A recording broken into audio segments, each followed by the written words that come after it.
having developed some of the most impactful methods of Hamiltonian simulation in the last few years, including the qubitization and quantum signal processing techniques, which are very commonly used in fault-tolerant algorithms for chemistry.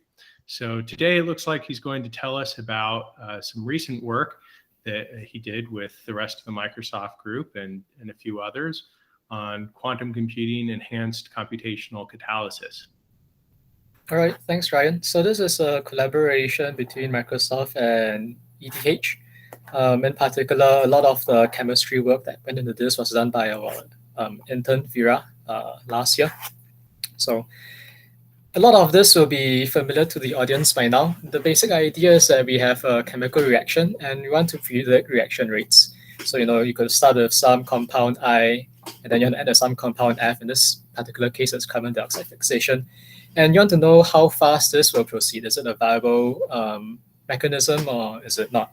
So if you were to break open our physics or chemistry textbooks, they will tell us that rate is determined by the Arrhenius equation, and it's very sensitive to the activation energy. So here you can see that the activation energy is the energy between I and the transition state, that's delta E1. And the problem that we face is that if you want to get useful numbers, for instance, reaction rate predictions that are, say, even correct to an order of magnitude, this means that we need to actually have a lot of precision in how well we estimate these activation energies.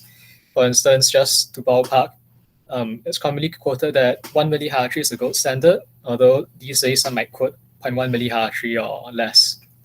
And the challenge here is that not only do we need high precision in this, we also need high accuracy.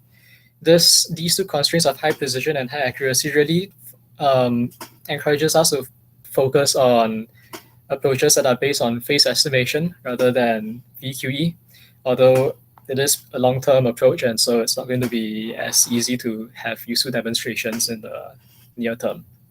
But still in the long term, we expect that this is probably one of the best candidates for an exponential speedup because many aspects of its performance are surprisingly provable. So before we get to actually simulating this on a quantum computer, we need to make some assumptions on the representation of our molecule.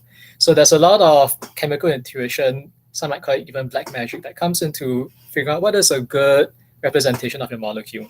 If you were to start with Schrodinger's equation in real space, this would be infinite dimensional. This is too hard even for maybe a quantum computer. And what we need to do is to introduce approximations. The most standard approximation first is to introduce a finite basis set of orbitals. You start with quite a lot of them, but then from these you could compute your molecular orbitals and then select an active space. This active space will contain the essential chemistry of your system. For instance, it might be, near the Fermi level. And depending on how many orbitals you choose, this could be easy or this could be hard. Problems with up to 20 orbitals, it can be treated basically exactly using like high-performance supercomputers. But beyond that, if you were to go to 60 orbitals, then you start to need to use approximate classical methods. And when you start using these approximate classical methods, you can still get reasonable numbers in a lot of cases, but it becomes very hard to really guarantee that you have this 1 millihartree precision. So roughly speaking, 60 orbitals is the crossover point where we expect that quantum computers can probably compute things beyond what classical computers can expect to compute for a general range of interesting problems in catalysis. So after choosing the active space, you end up with a molecular Hamiltonian expressed now in terms of fermion operators rather than say in terms of maybe position or momentum. This is an effective model, and in the following we'll assume that this model essentially is correct. There's usually a lot of hand-waving or extrapolation that one needs to make in order to kind of guarantee that you have indeed chosen enough orbitals to reduce your basis set error below 1 millihartree. But for now, let's just assume that we have been given something that is accurate enough. So now given this molecular Hamiltonian, you have these coefficients for the 1 electron terms, that's HPQ, and the 2 electron terms, HPQRS. How do you actually simulate this on a quantum computer? Well, there are a few standard steps. First, you need to map fermions to qubits. In the past, there's been a lot of work that goes into the best way to map fermions to qubits. For instance, there were things like the Jordan-Wigner strings, where you would map, say, an addition operator to a sum of two very long Pauli strings. But it turns out that, due to a lot of recent work, for instance, by Ryan on low depth simulation, it turns out that in many practical cases, this issue of having long Pauli strings is basically a non-issue, because many of these problems can just be reduced to looking at interactions between neighboring fermions. And then when you look at the mapping of this to Pauli operators, these Pauli operators are too local, meaning they act on only 2 qubits and can even be nearest neighbor. So for all intents and purposes in the following, the issue of mapping fermions to qubits is basically solved. It's as short as it can be, and it's really not an issue. Once you have this representation of your Hamiltonian in terms of qubits, the next step is to pick the appropriate algorithm to convert it to an estimate of energy. QPE and VQE, they are the two most common approaches. Here, QPE, the basic idea is that if you have a unitary that approximates real-time evolution by a Hamiltonian, so this is the thing that solves Schrodinger's equation, then your eigenstate will pick up a phase. So as you know, absolute phases are not observable, but relative phases are observable. If you were to apply this unitary many times to an eigenstate, maybe your ground state or whatever excited state you care to look at, if you apply many times, this phase will accumulate, and then this cool algorithm called phase estimation allows you to construct an interference experiment that extracts this phase. Essentially, it converts this phase that lives in an amplitude of your quantum state to a number that you can actually see and hold, meaning that it's expressed in binary.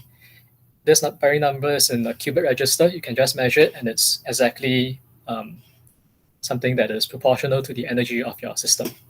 So the performance of this depends on two main parameters. First is the target accuracy. So earlier on, we said 1 millihartry. So you choose epsilon to be, say, 1 part in 1,000. Then there's this thing, this alpha. This alpha, you can think about it as the inverse step size. When you run a classical time evolution, run a simulation algorithm on a classical computer, you usually need to pick some kind of step size telling you how your equation evolves in time. Similarly, these quantum simulation algorithms for time evolution, they also have a step size, and this step size is always going to be finite. To give some ballpark figures, this inverse step size alpha for a lot of the problems we looked at is on the order of 100 to 1,000.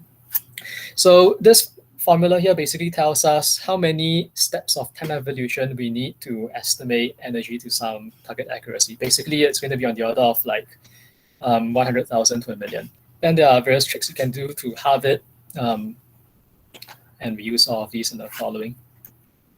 So we've boiled down this problem of estimating energies to this certain time evolution operator, this thing that accumulates phase depending on the energy of your state.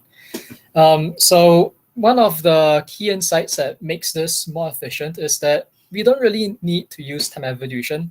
Time evolution is something very specific. It is the exponential of the Hamiltonian times I times time. But really, you can use any unitary that encodes the same spectral information. It doesn't matter whether it is the exponential of the Hamiltonian. It could be the Hamiltonian squared, that's fine. It could be even the Hamiltonian cubed. So long as there's some way to process these phases you get to get the energy, it doesn't really matter what form of exponentiation you use. So the key idea in qubitization is that it turns out there's a very nifty certain modified kind of time evolution operator that encodes the same information as time evolution, but has certain advantages in its implementation. For instance, the circuit for this thing here, instead of time evolution, is the arc sine of the Hamiltonian. This is also known as a quantum walk. It's slightly more general than the quantum walk. Its value is that implementing the circuit for this can be done without essentially any approximation error. So if you're to use a lot of simulation algorithms for time evolution, there's going to be some error, like an error due to the algorithm itself, like trotterization. There's an error that goes with the step size. This qubitization, it is essentially exact. And the key subroutine in making this work is something that's known as a block encoding. So the block encoding is an abstraction of how you can encode a matrix in a quantum computer. How do you pass information from the classical world to the quantum world, the quantum computer? The idea is that you construct a unitary where in a certain top left block of this matrix, maybe it's a block that's marked by the 0 state in the ancillary register. This block encodes exactly the Hamiltonian that you care about up to this step size, this normalizing factor. And then on Monday, Nathan talked about Lcu methods. Lcu is one of the standard approaches you can use to create such a block encoding for any Hamiltonian. It is one way that works generally and works quite well, but it is not the only way. There are other ways to block encode interesting Hamiltonians, and how we do so is actually one of the key results for our improvements in gate counts. So anyway, the prototypical circuit is you prepare a quantum state containing the coefficients of your Hamiltonian, and then you sandwich a certain select oracle that encodes the terms you want to apply in your Hamiltonian, and magically you can show that this does indeed block encode the Hamiltonian up to this normalizing factor. So this is a very generic, generally useful tool. Just by using this, you can readily block encode and hence qubitize a lot of common Hamiltonians. In the past, you could block encode these one electron Hamiltonians just by taking the one electron terms, converting it to a Pauli representation. So you have n squared terms, and then just create a quantum state encoding the coefficients of HPQ and create another select oracle that contains all of these Pauli representations of the hopping operators. And since there are n squared terms, n orbitals, so HPQ has n squared terms, this will require n squared quantum gates. But this focus session is all about fault tolerance. The resources that we consider cheap and expensive at the logical level are very different from that at the physical level. At the physical level, you care very much about reducing the absolute number of quantum gates. And in some cases, you might probably figure that 2-qubit gates are more expensive than 1-qubit gates. Maybe they're slower or slightly more error prone. And then you have a lot of noise. But at the logical level, it turns out that having, gates that act on many qubits is actually kind of cheap, so long as they fall into this class called Clifford gates. Clifford gates are a subset of gates needed for universal quantum computation, but they are not universal. What is expensive instead are the Toffoli gates that make this whole thing universal, and we want to minimize that. Depending on your architecture, a single Toffoli gate could be, say, 100 times to maybe 10,000 times more expensive than a Clifford gate. So you really want to minimize that. And in the past, using basic methods for state preparation, the cost for Clifford gates, Toffoli gates, it doesn't matter. It's just n squared. But you use very few qubits, log n. More recently, with the recognition that maybe at the logical level, what is expensive are Toffoli gates and qubits actually pretty cheap. Maybe we should optimize in that direction. Let's use more qubits, we can stem them out. And perhaps if we can reduce the Toffoli gate count at the cost of having more qubits, this could be a worthwhile trade-off. So it turns out that there is indeed a way to do this. Rather than having a number of Toffoli gates as good as n squared, there's a way to make quantum states with square root of the amount of Toffoli gates. So this is useful. And there's a way to interpolate between the extremes of having very few qubits and many qubits. Then the select is kind of straightforward. Ryan had a pretty cool paper a while back that tells you how to implement this select oracle using only O(n) Toffoli gates, even though it, in a sense, encodes n squared possible interactions. So one of our key results is a way to more efficiently encode this one electron Hamiltonian. So rather than trying to think about encoding it with Lcu and a Pauli basis, we should instead use things that are already familiar to people in chemistry. In chemistry, people like to do basis rotations. So why don't we directly encode the basis rotated one electron Hamiltonian? The number of terms here is going to be, in the worst case, n squared. If you were to diagonalize your one electron Hamiltonian, then there could be psi eigenvalues, and each eigenvalue has an eigenvector of length n. So they're going to be psi n rotation terms. And if you were to plug this into the previous approach for state preparation, now you only have psi different coefficients. Those are the lambdas. And the reason why you only have psi rather than n squared coefficients is because you've now moved a lot of the hard work of encoding these coefficients into these basis rotated bases. So you might recall that if you were to sandwich a fermionic operator between a given rotation, you can rotate it to any one electron basis.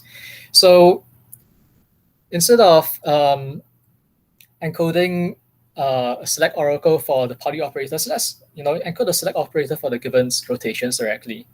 How much does this cost? Well, this turns out to be cheap. there are going to be psi times n bits of data, but then there's a cool way that I'll describe later on how to do it with only square root psi times n Toffoli gates. This is something that's very analogous to how we can do state prep with fewer Toffoli gates if we have more qubits. And the advantage of this also is that the normalizing factor is smaller. You can prove that in the best case, it can be up to a factor of n smaller. So, the number of steps you need to take is smaller by a factor of n, which can be quite significant.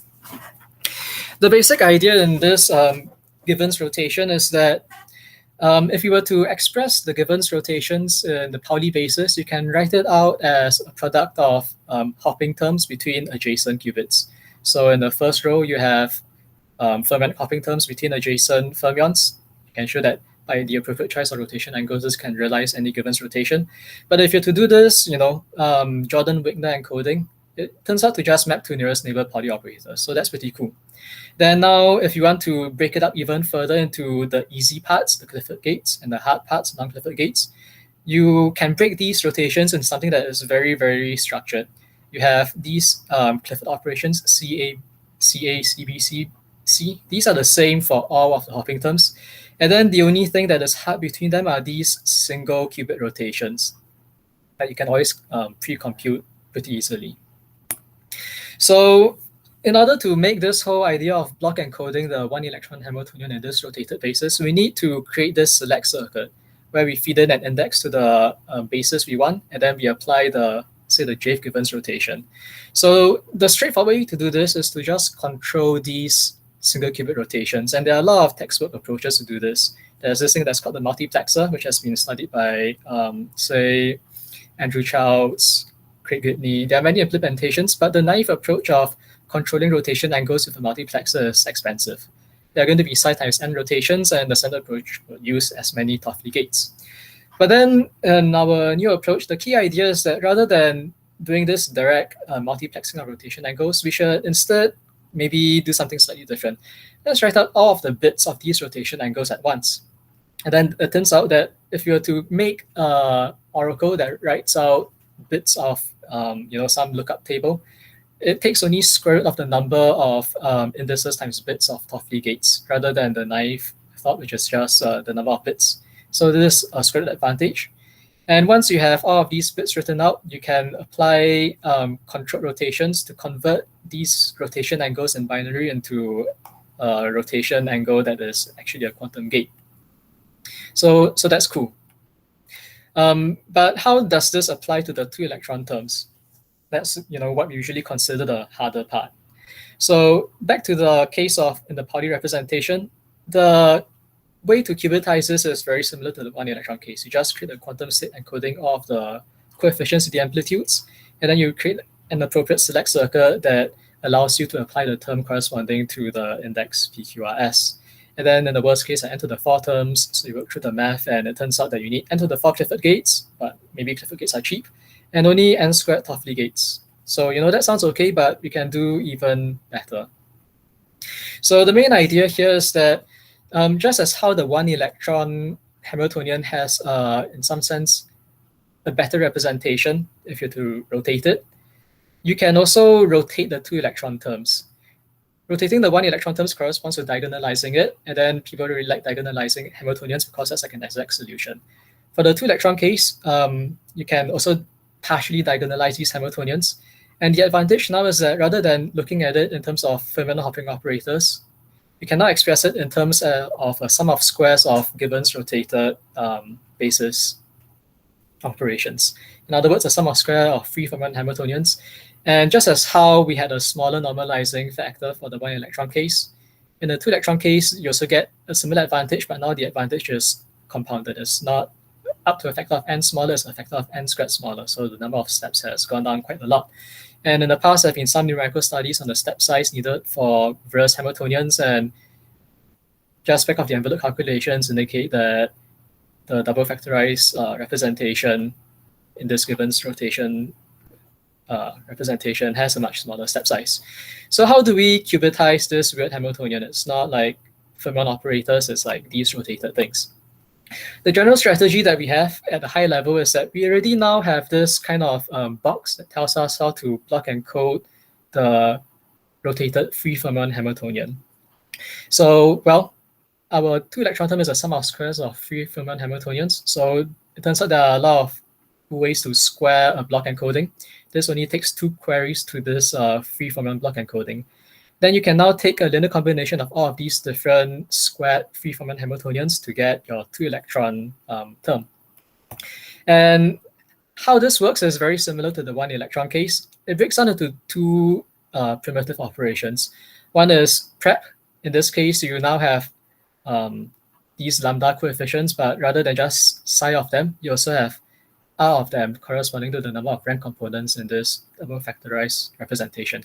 You can more or less, with some subtleties, create the same state, except over now r times psi dimensions. So the number of Toffoli gates is the square root of that. And then now for the select circuit, you similarly do these multiplex Givens rotations, but you now have a factor of r more of them. And since there are, instead of psi times n Givens rotations, are now r times psi of them, well, the number of Toffoli gates is just the square root of that. So the overall gate cost of block encoding the 2-electron Hamiltonian is r times psi times n, and the whole thing square rooted.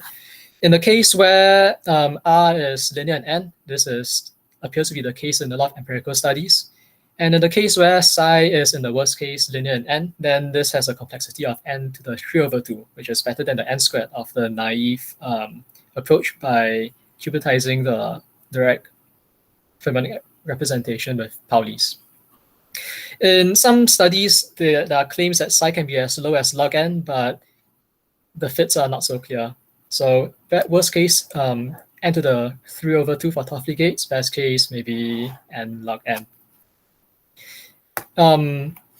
So in finding all of these low rank representations, a key factor in reducing the rank and also reducing the number of eigenvectors is in truncating away these small components. And we want a systematic way of truncation. In the past, the standard approach is to maybe perform CCSE calculations to see how the energy shift varies with the number of components you truncate. In our approach, we take an approach that is maybe a bit more theoretically motivated. You can always use a triangle inequality to exactly bound how much error you get if you have to chop away terms in your Hamiltonian. And recently, there have been a lot of papers showing that if you have to perform this truncation in a certain randomized way, you can kind of get a square root advantage in the number of you can get a square root advantage in the target error that you need.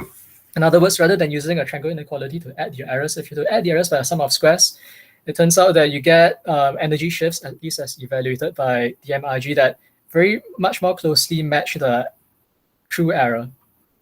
So if you were to use a triangle inequality, it tends to overestimate the error, but sum of squares seems to very accurately match the truth. And then there are some theoretical papers that support why this might be the case. So using these combination of techniques, better truncation, better quantum circuits, we have come quite a long way from the early days. So like 4 years ago, one of the first papers that really tried to work out the cost of getting energy estimates to reasonable precision, they would say that, well, we can prove that using Trotter simulation approaches, the Toffoli gate count is 10 to the power of 21. It's a pretty big number. It's 10,000 years at a very optimistic clock speed of 100 megahertz. But if you're to kind of hand wave a bit, do some very optimistic extrapolation, this goes down to a more reasonable 10 to the power of 14 quantum gates. But this is optimistic. More recently, using these qubitization approaches, one can prove that rather than having optimistic assumptions, one can prove that 10 to the power of 14 Toffoli gates is sufficient using maybe 250 logical gates, logical qubits. And if you go to the extreme of saying that qubits are really cheap and there's really no problem to stamping them all out, then these approaches that trade off qubits for T gates or Toffoli gates bring this gate count down even further to 10 to the power of 12, and in our paper combined with this double factorization approach to 10 to the power of 10. And from 10,000 years with an not quite realistic machine to 1 week with a somewhat more realistic machine, that's a pretty great stride. And in our application of this to carbon capture, we more or less also see the same trends. The number of quantum gates you need to solve a reasonably large problem, maybe 64 orbitals, even 100 orbitals. This goes with n to the 3.5 3.2. And to the 1.5 of that comes from this block encoding of each 1 and 2 electron Hamiltonian components. And then the rest comes from how this norm scales with the size of your problem. So in other words, it's an algorithm that scales as roughly m cubed, at least in the continuum limit. So to summarize, in the past, we have observed, at least in the classical world, that progress in algorithms tend to far outstrip progress in hardware. A certain linear programming benchmark over the course of 15 years showed that 1,000 times speed up came from hardware, but 43,000 times of that came from algorithms. In the quantum case, we kind of see something analogous. In the last 4 years, we have a 10 times increase in the number of physical qubits, but the estimates for the cost of quantum algorithms has increased by a factor of 10,000. So if you were to extrapolate, you might be optimistic and say that, hey, maybe in another 4 years, the cost of quantum algorithms will decrease by another factor of 10,000. But I think it's already getting pretty hard to squeeze out other improvements. The past 4 years have seen revolutionary improvements, things like qubitization, things like improved ways to prepare quantum states.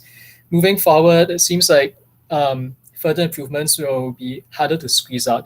They'll come either incrementally from optimizing our circuits, or maybe more from improving the representation of these molecules.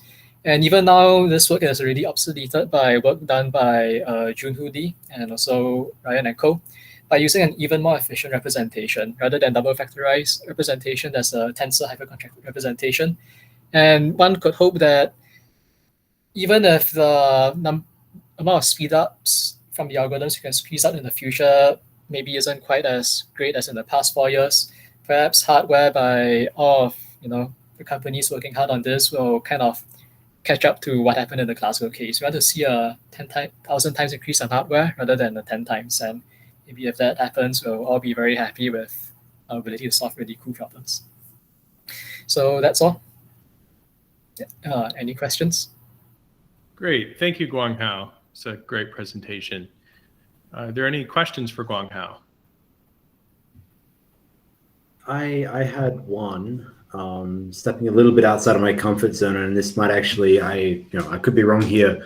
And this is a question that was inspired by some discussion with Lin in the discussion session earlier.